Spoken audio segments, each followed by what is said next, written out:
All of a sudden I'm aroused too. Like, hey, I wasn't thinking about this before, but maybe I could have coaxed into this. Thinking about this I before? wasn't. And then it's like all of a sudden I walk in and then I see a little finger kind of go. Right.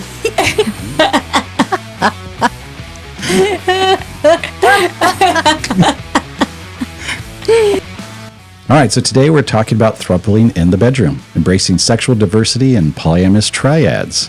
So the question is, sexual variety, they say it's the spice of life. Is that true?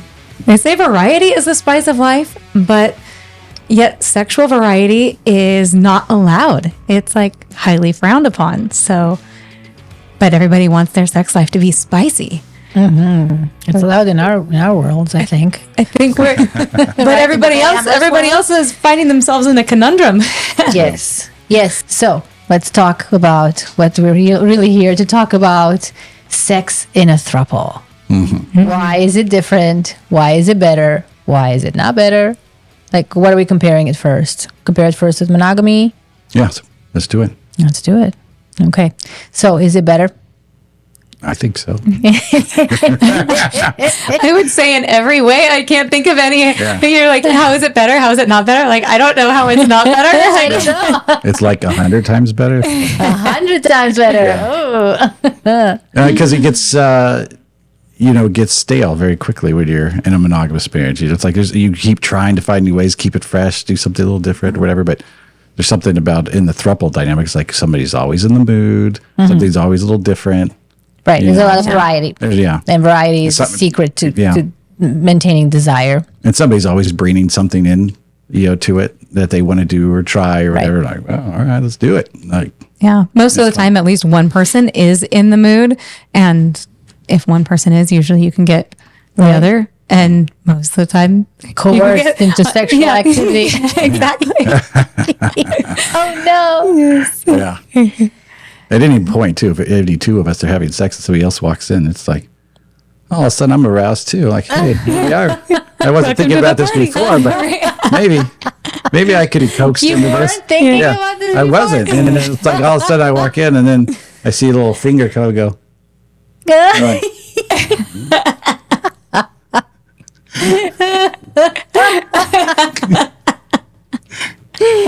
Yes, indeed. Sometimes you just walk in the bedroom and there's somebody naked sleeping on the bed. Sometimes that happens. And then you go call a friend. It was hot outside, but it was like the air felt good, and yes, it was very innocent. It was very. It wasn't a setup. Yes. Either way, I didn't mind. Okay, so I want to talk a little bit about a very interesting relationship concept within polyamory, and that is polyfidelity. Because I think it's it's a good subject to address when we're talking about sex. Because what is polyfidelity? It's a monogamous approach to polyamory. So you take a group of people, whatever, 3, 4, 5, and so you're basically polyamorous because you're all in a relationship, in some kind of combination of relationship, and you close this group, which it's very similar. Is it similar to a polycule? It's more or less. Not necessarily, right? It would be a polycule, but not all polycules are closed. Are closed, yes. Yeah, so this would be a closed polycule. So basically a monogamous polycule. Yes. And I think, don't quote me on this. I just remember from reading an article about this a few years back, but there was like a commune in San Francisco that started this. Right. And it seemed like it was after, the 60s. It was like after the free love. So somewhere in like the 70s time frame, they started this commune, and that's where the whole polyfidelity thing came in. And everybody was afraid with the AIDS epidemic and coming out. So it was more about an STD, but also trying to keep the free love culture right. going. So basically they closed polyamorous group, right? Like, correct. Yeah. So, and then it allowed for everybody to still love each other in the way that the hippies had brought in. Right. But, so you could still be free. Yes. It's basically, if you think about it, it's like having a tribe. It was like a tribe. In the rest of the world. It sounds, so crazy, alternative, whatever. But basically, they just took what other civilizations are still doing. And exactly, it's not like you were having sex with the other tribes. And I know I've read in books that if you would do such a thing, you would be killed. You could not do that. So that's and they brought it into Western culture and tried it out. So it's not unusual. But when you do that, it does bring a little bit of monotony, I guess, to the relationship. How To so? some extent, well, because you are no longer changing partners. You're not like an open relationship style. Are you talking about if it's like only 3 or 4? Right. It's If like it's- commune. yeah, of people. if it's- That's a lot of I was people. like, I don't see that ever getting If we're enough. talking about 50 people, I don't think I've ever seen. Hey, Wendy, I don't think I've ever seen you around the commune before. Are you new here? No, I've been here for a year. Oh, let me see your tattoo. Oh, you got the commune tattoo, yeah. Let's stop. This actually doesn't sound that bad. Let's start a commune. Yeah. Yes. No, Well, if you're you want to right. come over to my forgot what I teepee was later, come by. Why do we have to live in teepees? I don't know. It's not Running water. a very commune, Can we shave at least? Oh God. What happened to this? I was supposed to be serious, and here you are. How can you be serious when you're talking? If you're serious when you're Right. talking about sex, that you do have Especially some sex problems. within a commune. Hey, Wendy, Yes. I'm Chad. How are you? I'm the commune potter. I make pottery. Stop. I would love to try some pottery. Yeah. Come over and see my pots later. Okay, stop. Good Lord. I'm gonna have to cut this out. My point was that you can get monotony in any kind of relationship. It doesn't have to be just monogamous. So when you take away the novelty and the ongoing novelty of a relationship, which you can get in a polyamorous open relationship, for example, it's constantly changing, then you can reach a point of just, what's the word I'm looking for? I don't want to use the word boredom, but So, Char, why don't you tell us the 17 ways that you keep things fresh in our relationship? Thanks for putting me on the spot. You know, Hey, how you will did I it to me respond last that? week. Nobody's done it to live yet. Hang on. No, it does take a lot of intentionality to keep things. Yeah, even in a throuple dynamic, it's really easy to just fall into a routine of just this is your daily life, especially when you're living together. I think it's Right. a little bit easier if you're not. It's like, oh well, you're at my house tonight, so this is a special occasion. I'm going to get out some lingerie. You're planning ahead for things, but when you're living together, yeah, you have just the routine of daily life, and you have all these stressors that you're dealing with work and kids and Yeah. just house maintenance and everything. changing bedroom helps. Right? does. Just That does. the fact, Yeah. the simple action of changing the bedroom. Yes. I know Yeah. we brought it up before, but we have 2 master suites, one upstairs, one downstairs. So for us, it's like we go back and forth between the bedrooms. And it does some about that keeps it It's fresh. usually and just changes me with it. my pillow, just moving up and down the stairs. Me. Lost. And on Friday nights and Saturday nights, we all sleep in the same bed. So yeah, Liv will bring her pillow up to my room, or on the other night I'll drag the pillow and all the blankets, all of The our 3 blankets. our 3 twin size extra long blankets. If you guys want to know what we're talking Up and down about, the stairs. watch our sleeping arrangements episode. Yes. You'll hear all about the blankets. Yes. But back to what you were saying, though, that, it's with all the little responsibilities and stuff, you're like, you want to get in the mood, but just 10 minutes ago, you're yelling, get your pants on and get in the bed. If I've got to come up there. Exactly. It is a mood killer. Yeah. And you have to be still very intentional about trying to create a mood. Yeah. The right mood. It is easier, I think, to create the right mood when there are 3 people involved. I agree. Yeah. Yeah. And if one of us does want it, like I was saying earlier, it is usually pretty quick to get at least one other person involved. And then before you know it, everybody's having fun, and the stress of the pantsless kids running around and refusing to go to bed is very quickly forgotten. There's another one of the varieties, the spices, as we were talking about, is the exhibitionist and the voyeur. Yes. Like that comes into play a lot because yes, it does. I see you guys together, that turns me on, and vice versa or whatever. And that doesn't have to be sexual, just around the house, like Yeah, that's a good point. Yeah, just a flirt or something, like a flirt between you guys will right. I get excited. I mean, about suddenly you're in the but mood. it's not explicitly sexual. Yeah, it's not an actual sex act. Yeah. But it's still sexual because the energy is always flirting and heightened. foreplay. Yeah. Foreplay starts at the end of the orgasm, right? Yeah, exactly. Yes. But it's a heightened sexuality, energy the whole time. Yeah. That's always It is. flowing around. There's a lot. I mean, I don't know if it's just chemistry between us or also how we all interact and how we do consider sex to be a very important part of our relationship. And all three of us. Yeah. Yes. And none of us wear underwear. Not even now. We are not wearing any.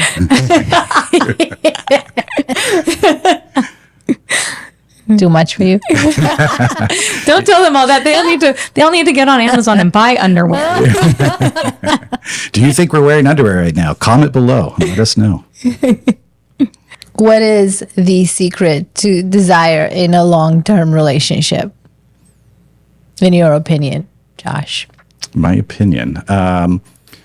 Well, keeping it fresh. I mean, me and Char were monogamous for a long time, and we kept it pretty exciting. What does that mean, keeping it fresh? We're always trying something different. Something Trying new. new things. Yeah, it kept progressing more and more and more. It wasn't, we didn't you just wait till Saturday night, Missy. You're going to get it. Yeah. 5 p.m. Saturday night. Be here. Yeah, be here.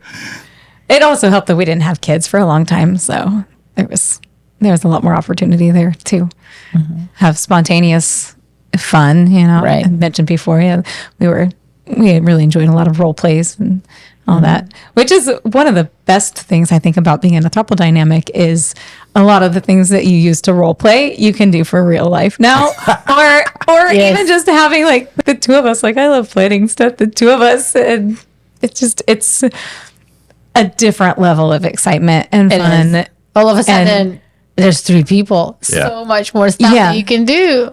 Yeah. And we were talking earlier about the sexual energy around the house. That's because we have so much fun in the sexual aspect, it just heightens the mood in everything else too. There'll be times that we're arguing about something, or two of us are arguing about something, and if the third just makes some little naughty innuendo, That's true. it totally brings up the mood. So it just, I don't know, it makes everything better. Usually does Josh. He always makes the innuendos. No, you're pretty good. Sometimes I'm pretty good. Usually somebody will say something that is at least a little bit, can be twisted, a little bit sexual. And if somebody capitalizes on that, boom, the whole mood is lifted. We never take this podcast seriously because whenever somebody actually wants to do any work, somebody else decides to bring it to a whole new level of sexual innuendos, and we do not focus. They were like, this is why we're not getting things done. You guys edit out all the good stuff I say. If you guys didn't edit out what I say, we'd be the #1 podcast in the United States. Okay. You're on. One of my favorite things is with either any one of us are together and the other one isn't, and they walk in the room, is to always yell, "It's not what you think." Oh no, your wife is here. Your girlfriend got us. I like doing that. It's like, shh, your wife is outside. Yes, It's forbidden. See? It's the forbidden fruit. don't let my husband hear us. I knew you were a lesbian all these years. They were just using me for the kids. The sperm I'm donor. the donor. Ah. You knew it. Okay, Char, what is your secret for desire in long-term relationship? Yeah, just keeping it fresh, figuring out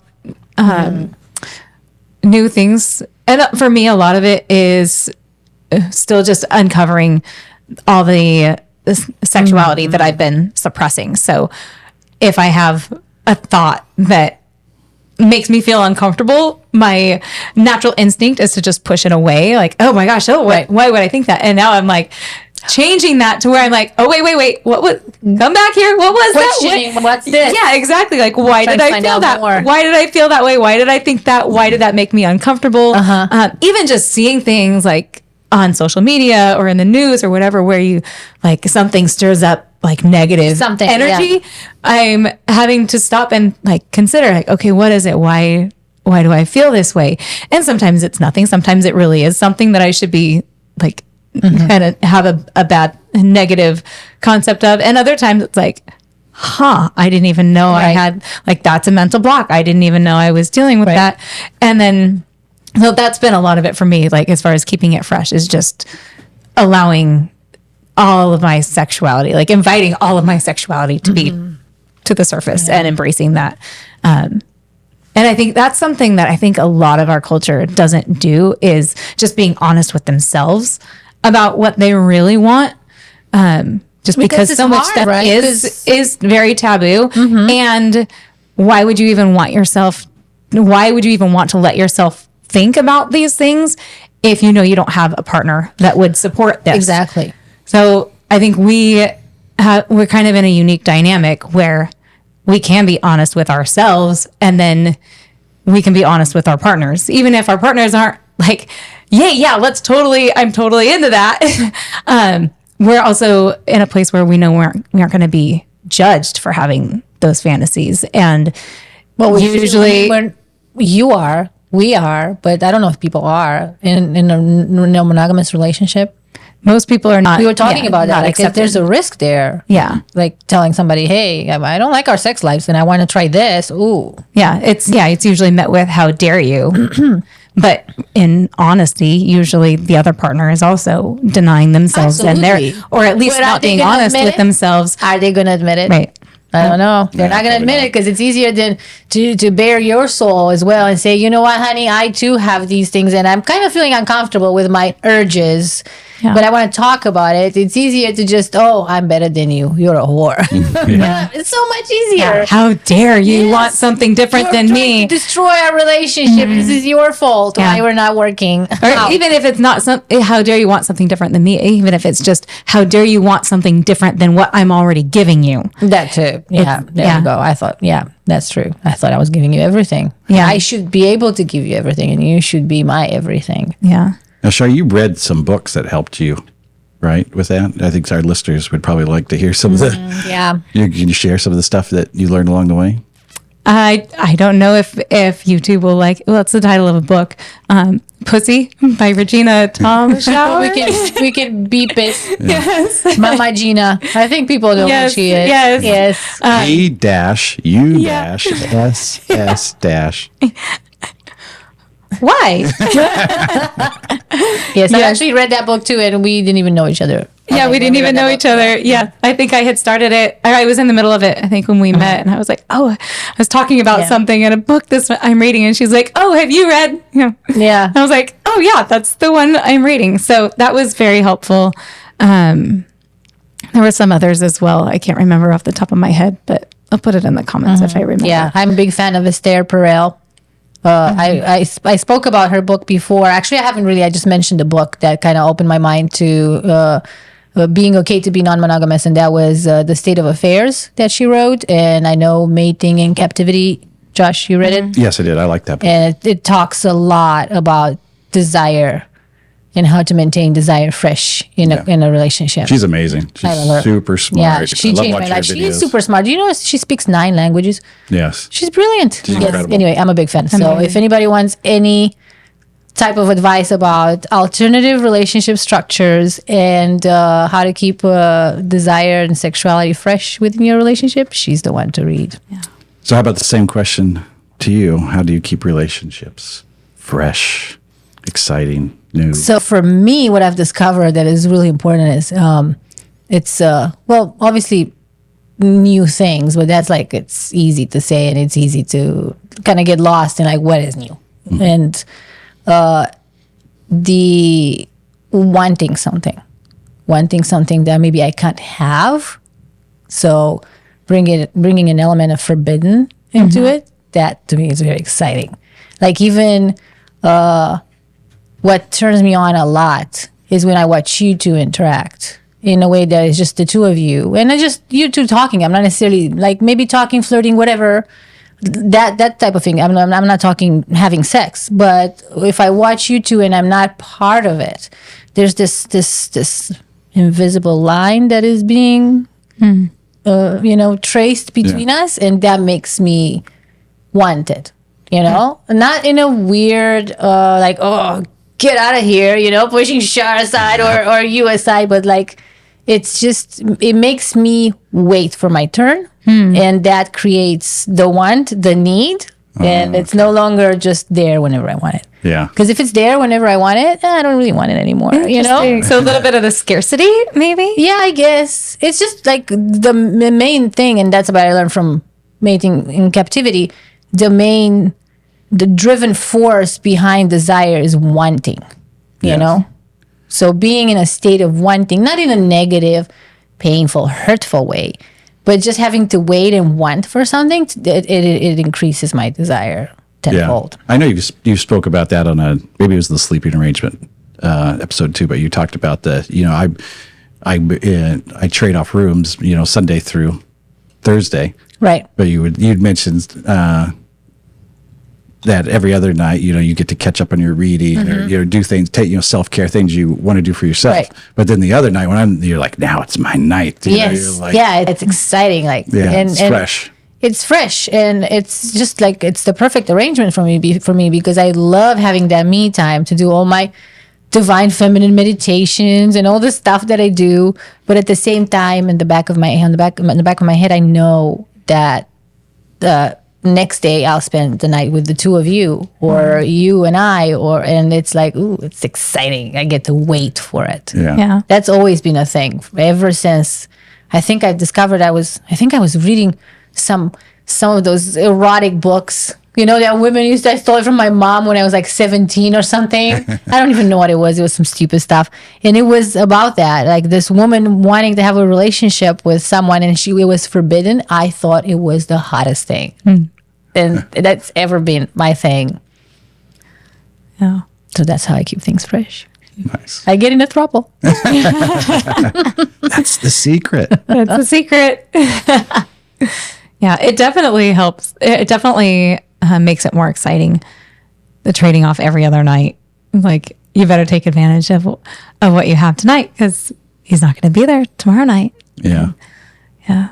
I think one thing that's super fun and exciting is when we go out in public. We do that on the the weekends where we go out to a club or whatever, go hang out with friends or whatever. But the sexual energy of being out a club VIP, drinking champagne or something like that, everybody's staring like, who are these? Right? To beat that out. I'm gonna have to beep a lot of things out in this episode. But people are like, who? They can't figure out who we are. Are they celebrities? Like, what the hell? Why are they together? And then Who's together? Who's with who? Yeah, they're trying to figure it. It's very much looked down on it, like it's a bad thing. Desiring sexual variety or even sexual satisfaction as a whole is considered to be a bad thing. You should not lead your life looking for that. That should not be at the forefront of your existence. It's a weird thing because in Western culture, especially like here in America, it's sex seems to be so demonized. It's like it's something we don't talk about. Yes. Yet we're inundated with it on media. Right.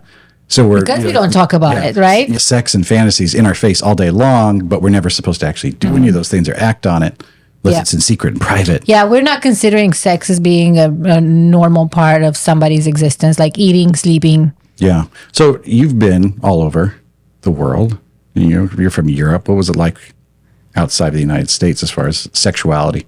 I think most countries are not going to flaunt anything sexual. Some countries are definitely going to try to exclude it from life completely. And that's when, in my opinion, you get the worst societal deviation. It's abnormal. And you see literally trying to remove sex and sexual activity behavior from someone's life. It just turns you into a monster. I'm not even joking, because it's not natural. And then there are other countries that are more like Germany, for example, and I spoke about that before. They're not, when you look at them, like they don't seem to be very passionate people. They take everything very clinical, and that helps them treat sex just like any other part of life. And nudity for them, it's not always sexual, because it's not always sexual. And you'll see people in the middle of the city sunbathing in the nude by the river with families and other people in their suit going to work, and it's normal. And sex is sex, and they teach their children about sex at a very young age, but in a very clinical way. It's not pornographic. So there's ways. We don't have to. Interesting. It's funny. We were founded in a Puritan culture. It's like, I mean, after all these hundreds of years in the United States, it's like it still carries over and over. Yeah. Yeah. And that purity culture is definitely, even if you don't hold to a religion still, it still is affecting your life. If you've been raised in America, you still have a lot of the effects of that purity culture, even if it's just guilt or shame for not living in a way that everybody else approves. Yes. That actually makes sex life spicier, because you have a lot of taboos. If everything is allowed, then whatever. Yeah. Just bland. Yep.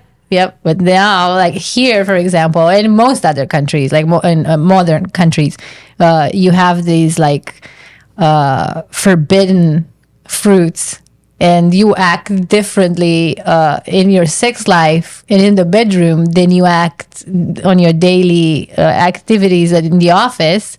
And it's just, in my opinion, having sex being taken out of the normal everyday conversation makes it even more desired, more forbidden.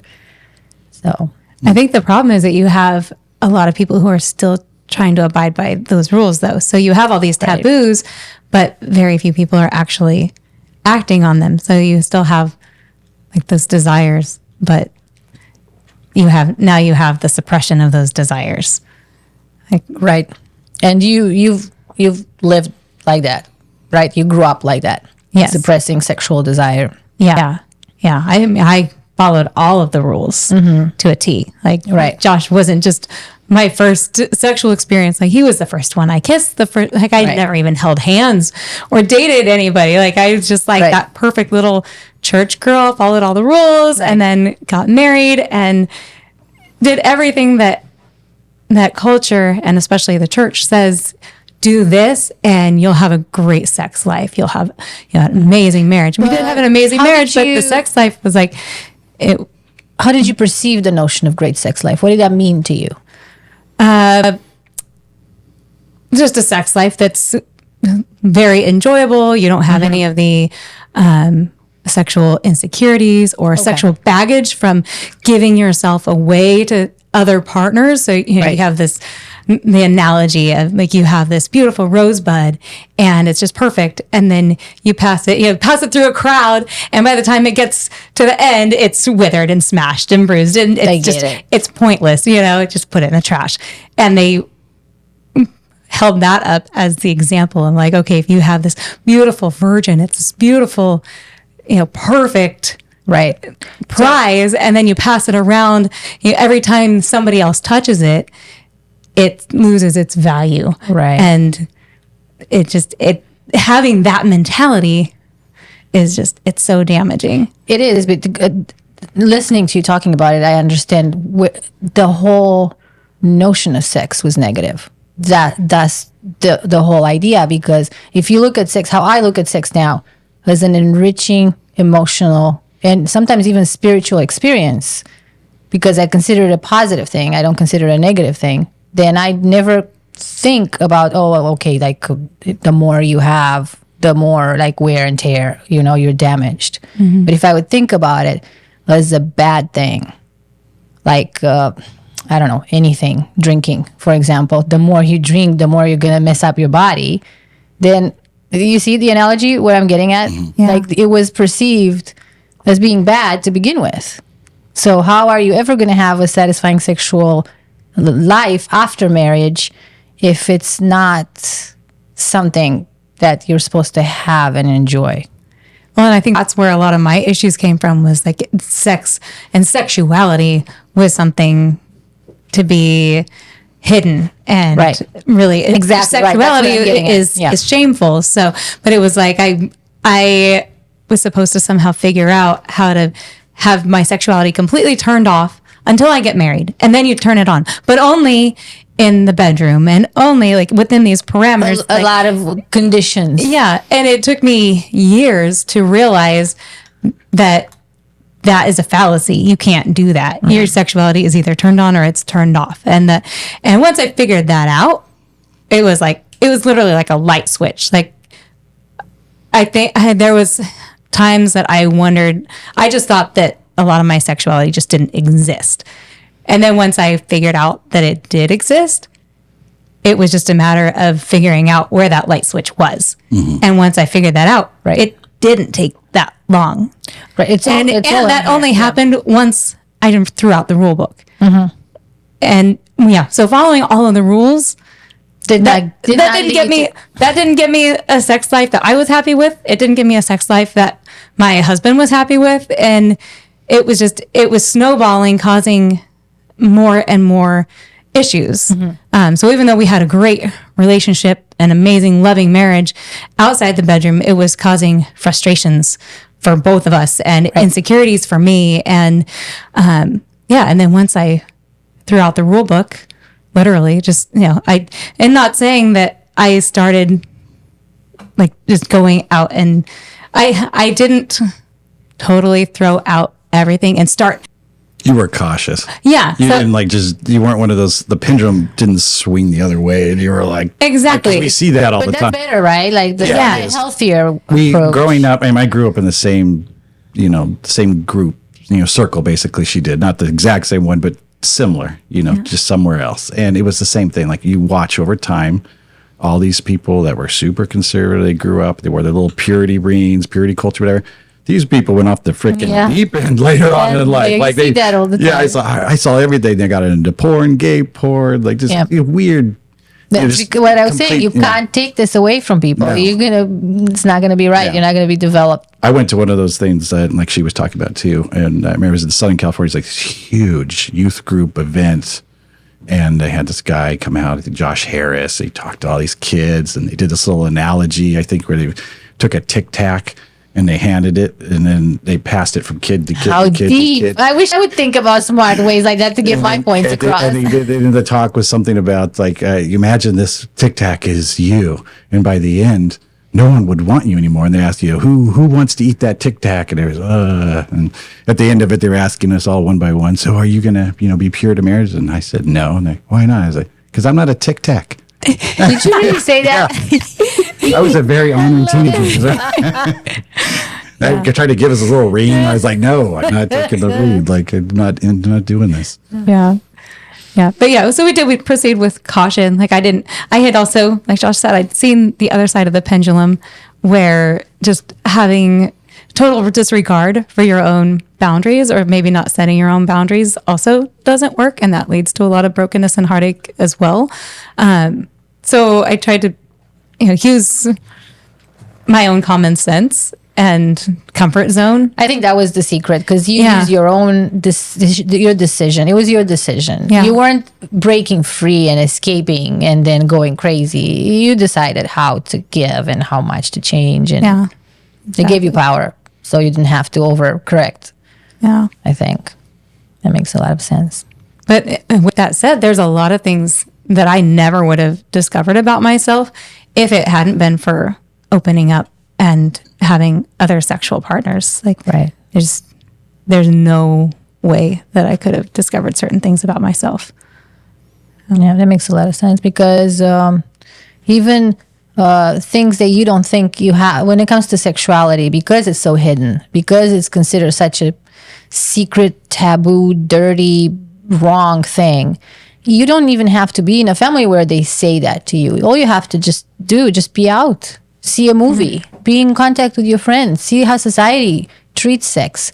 And automatically, and I'm pretty sure I speak for everyone, that we all have a certain level, or were raised with a certain guilt towards our sexuality, towards accepting our sexuality.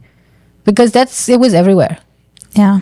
I mean, I was raised like this, and I see everyone around me. And I've had conversations with people in the non-monogamous world that have said, like, I know it's not wrong, But somehow, sometime, I have this guilt. I have this weird thing that I can't escape, and I don't know what it is.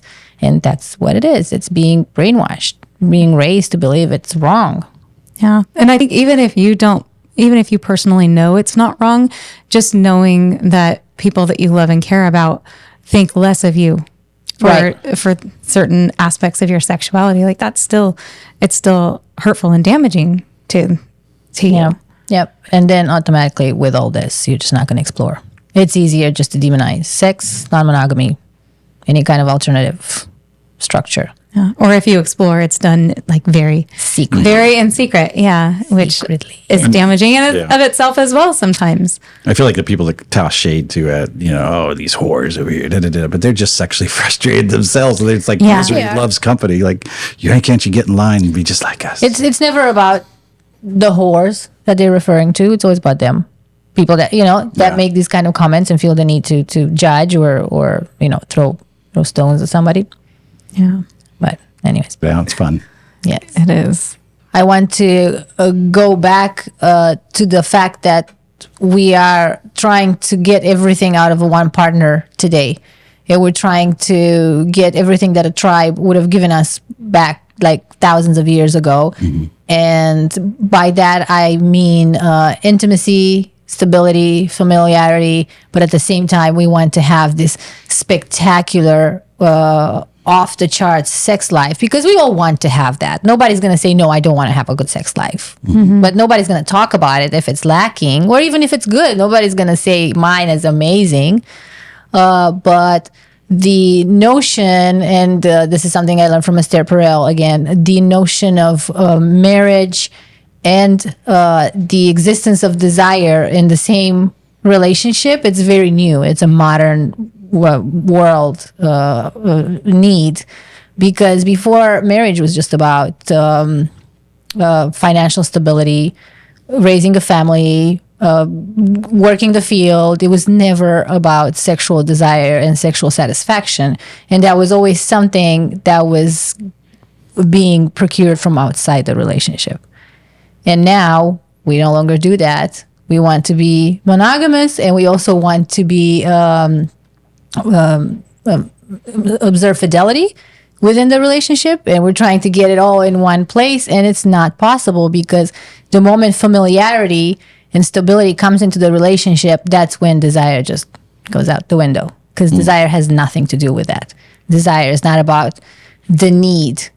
It's not about being comfortable with someone. It's about being new, being put outside of your comfort zone, and being made to want and just like squirm. Yes. Completely opposites of what a relationship that is nice and close to your heart. It's about wanting something that is not a sure thing, right? That you either don't have, or that you could lose, or that comes and goes. Yeah, exactly. So you're right. It's not what you want in a relationship. Right. So how are we putting the two together? Well, every intellectual argument I've seen or on social media, Jordan Peterson, all their intellectual arguments against polyamory has always been it's unfair, or it's not good for society. It doesn't have stability for raising a family, children, stuff like that. Those are the arguments, but they never touch on the sexuality or lack of desire, or all the reasons that people are getting divorced and not staying in these structures that are supposed to be stable. They're not talking about the destabilization of these stable structures. Exactly. Yeah. And so they counter that, just with, well, you just do it. So you suck it up. So what? You're miserable. We're all miserable. It's called marriage. That's what it is. Well, and if it doesn't work out, you just get a divorce. Yeah, but then that's not stable. But it's more acceptable to get a divorce than it is, because it's a legal contract, and then you just get another legal contract with another somehow person. it's not okay to be in love and marry two people, but it's okay to get a divorce and marry a second person. Yeah, that is something that it still boggles my mind. Like, I understand the social constructs and mentality that makes it so that people have such a hard time wrapping their head around this dynamic. But when I think about all the problems that this dynamic solves, at least for us, and I know we're not alone. I know other people that desire this. And so when you have this, as opposed to a broken home where kids are going back and forth between mom and dad's houses, or just a home where one or both partners are not content, or just not their best selves. There's something missing where you're not operating at your fullest. That's not healthy either. That's not healthy for either partner. It's not healthy for the kids. So yeah, it does bother me a lot that this is so demonized when it is in how it plays out in everyday life. It's so beautiful. And it just, it really bothers me that people hate it so much. Right. We're not trying to do anything. It's like, I don't get it. What's the big deal? Yeah. What is the big deal? I know the comments that we get are outrageous. I don't know. And The they hate us. Yeah. The moment they realize they have nothing to hate us for, that's when they hate us even more. They go nuts. Yeah. They argue. Yeah. They're like arguing till they're blue in the face about that we're wrong. We're wrong about what we're saying. Yeah. You don't really believe what you're saying. I see it in your body language. I can tell by the blue hair. You don't really mean what you're saying. Okay. Thank you. Yes. I think it's more about them than it is about us. Absolutely. It's always about them. Yeah. It's never about us. Yeah. Thank you for helping to normalize alternative relationship structures by liking, subscribing, and sharing with people just like yourselves. If you found this episode helpful, please comment below. And we'll see you next time. Thank you. Bye-bye. Bye-bye.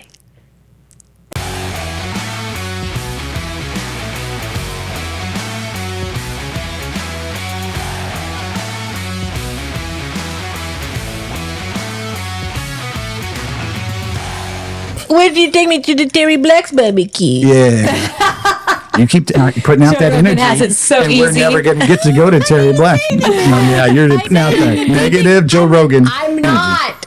Don't put any negative. What do you have against Joe Rogan? How did he hurt you? Nothing. I don't even know the man, but I'm Joe telling Rogan, you, please invite us on your one podcast. of these days he will We invite will not us. wear underwear. He will. Just for you, Joe Rogan. If you invite us to your podcast. Oh, that got weird. He's never going to invite us to that. If you're not wearing underwear, you guys will definitely get us invited. And we'll get VIP at Terry Black's. Last time I was wearing underwear, you complained that I was pulling a Sharon Stone on you. Well, you did. I didn't do it on purpose. Yeah. You were showing everybody ankles are behind your head. And so tell me more about whatever you're talking about. It's very interesting. What's wrong with you? Is that AC on? It feels so cool. I'm feeling a breeze. If I wouldn't have worn underwear, then it would have been a breeze. But as I had underwear on, there was no breeze.